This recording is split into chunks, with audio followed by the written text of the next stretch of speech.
Shalom dan selamat pagi. Kembali lagi dari Gereja Bukit Sion Makale. Kami akan menyampaikan firman Tuhan berdasarkan bacaan harian Gereja Toraja tanggal 3 Mei 2022 dari Kisah Para Rasul 26 ayat 1 hingga ayatnya yang ke-11. Sebelum kita membaca dan merenungkan firman Tuhan, saya mengajak kita semua kita berdoa. Bapa kami yang ada di dalam surga, Bapa kami di dalam Yesus Kristus, tidak ada alasan bagi kami untuk tidak bersyukur kepada-Mu Tuhan, karena hanya Engkaulah yang layak kami sembah, kami puji di dalam kehidupan kami. Melandasi segala aktivitas kami pada hari ini, kami akan membaca, mendengar, dan merenungkan firman-Mu. Kuasailah kami, setiap kami yang akan mendengarkan firman-Mu, dan mampukan kami untuk memahaminya dengan baik dan benar, agar dapat kami jadikan sebagai suluh dan pedoman untuk menjalani hidup karunia-Mu. Di dalam nama Tuhan Yesus, kami berdoa kepada Bapa di sorga. Amin. Kisah Para Rasul 26 ayat 1 hingga ayatnya yang ke-11. Ayat 1 mulai. Kata Agripa kepada Paulus, "Engkau diberi kesempatan untuk membela diri." Paulus memberi isyarat dengan tangannya, lalu memberi pembelaannya seperti berikut. "Ya Raja Agripa,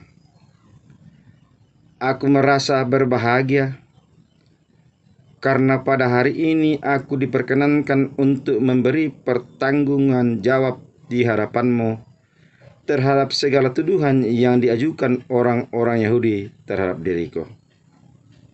Terutama karena engkau tahu benar-benar adat istiadat dan persoalan orang Yahudi. Sebab itu aku minta kepadamu supaya engkau mendengarkan aku dengan sabar. Semua orang Yahudi mengetahui jalan hidupku sejak masa mudaku. Sebab dari semula aku hidup di tengah-tengah bangsaku di Yerusalem. Sudah lama mereka mengenal aku, dan sekiranya mereka mau, mereka dapat memberi kesaksian bahwa aku telah hidup sebagai seorang Farisi menurut mazhab yang paling keras dalam agama kita. Dan sekarang aku harus menghadap pengadilan oleh sebab aku mengharapkan kegenapan Injil yang diberikan Allah kepada nenek moyang kita, dan yang dinantikan oleh kedua belas suku kita, sementara mereka siang malam melakukan ibadahnya dengan tekun. Dan karena pengharapan itulah, ya Raja Agripa, aku dituduh orang-orang Yahudi. Mengapa kamu menganggap mustahil bahwa Allah membangkitkan orang mati? Bagaimanapun juga, aku sendiri pernah menyangka bahwa aku harus keras bertindak menentang nama Yesus dari Nazaret. Hal itu kulakukan juga di Yerusalem. Aku bukan saja telah memasukkan banyak orang kudus ke dalam penjara setelah aku memperoleh kuasa dari imam-imam kepala, tetapi aku juga setuju jika mereka dihukum mati. Dalam rumah-rumah ibadat aku sering menyiksa mereka dan memaksanya untuk menyangkal imannya. Dan dalam amarah yang meluap-luap, aku mengejar mereka, bahkan sampai ke kota-kota asing. Amin, firman Tuhan.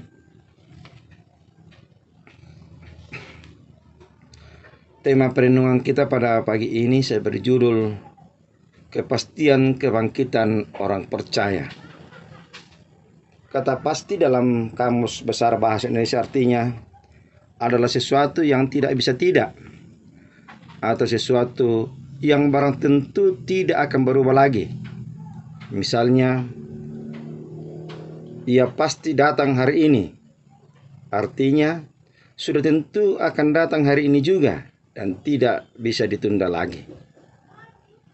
Bacaan kita hari ini dari Kisah Para Rasul pasal 26 ayat 1 hingga ayatnya yang ke-11 berbicara tentang Paulus yang menyampaikan pembelaannya ketika diberi kesempatan oleh Raja Agripa. Paulus menyampaikan dalam ayat 6, "Dan sekarang aku harus menghadap pengadilan oleh sebab aku mengharapkan kegenapan Injil yang diberikan Allah kepada nenek moyang kita." Kegenapan Injil yang dimaksud adalah kebangkitan di akhir zaman. Di dalam Yohanes 6 ayat 40 dikatakan, "Sebab inilah kehendak Bapakku, yaitu supaya setiap orang yang melihat Anak dan yang percaya kepadanya," di sini itu Yesus Kristus, "beroleh hidup yang kekal, dan supaya aku membangkitkannya pada akhir zaman." Jadi setiap orang yang percaya kepada Yesus Kristus pasti akan dibangkitkan pada akhir zaman. Juga di dalam Yohanes 11 ayat 25 dikatakan, jawab Yesus, "Akulah kebangkitan dan hidup. Barang siapa percaya kepada aku, ia akan hidup walaupun ia sudah mati." Yang artinya, barang siapa percaya kepada Yesus Kristus akan dibangkitkan bersama Bapa di sorga. Karena itu, Bapak, Ibu, saudara-saudara, yakinlah dengan sungguh bahwa hanya di dalam Yesus Kristus ada kebangkitan atau ada hidup yang kekal bersama Bapa di sorga. Tidak ada di jalan lain untuk menuju sorga, hanya melalui Yesus Kristus, dan di dalam Yesus Kristus, hanya di dalam Yesus Kristus ada pengampunan. Jika masih ada saudara-saudara kita yang belum menerima dan percaya kepada Yesus Kristus, marilah kita doakan semoga di hari-hari mendatang mereka boleh percaya dan menerima Yesus Kristus sebagai Tuhan dan Juru Selamatnya, karena hanya di dalam Yesus Kristuslah ada kebangkitan dan hidup. Amin. Firman Tuhan. Mari kita kembali berdoa. Puji syukur ya Tuhan buat firman-Mu yang telah kami dengarkan pada saat ini, di mana kami dikuatkan, kami diingatkan untuk meyakini dengan sungguh bahwa hanya di dalam Yesus Kristus ada kepastian kebangkitan. Hanya di dalam Yesus Kristus ada kebangkitan untuk menuju sorga. Bapa di surga, mampukan kami Tuhan untuk menyampaikan berita atau kabar baik ini kepada saudara-saudara kami yang lain. Tuhan, jika kami melakukan tugas dan tanggung jawab yang Tuhan berikan kepada kami pada hari ini, penyertaan-Mu kami harapkan. Biarlah firman-Mu yang telah kami dengarkan boleh kami jadikan sebagai pedoman untuk menjalani hidup karunia-Mu. Kami terus menopang dalam doa bangsa dan negara kami. Anugerahkan kepada bangsa dan negara kami keadilan dan kedamaian. Biarlah kami senantiasa menikmati hidup karunia-Mu di dalam bangsa dan negara karunia-Mu ini. Pemerintah kami, berkati mereka agar mereka boleh memerintah kami seturut dengan kehendak Tuhan.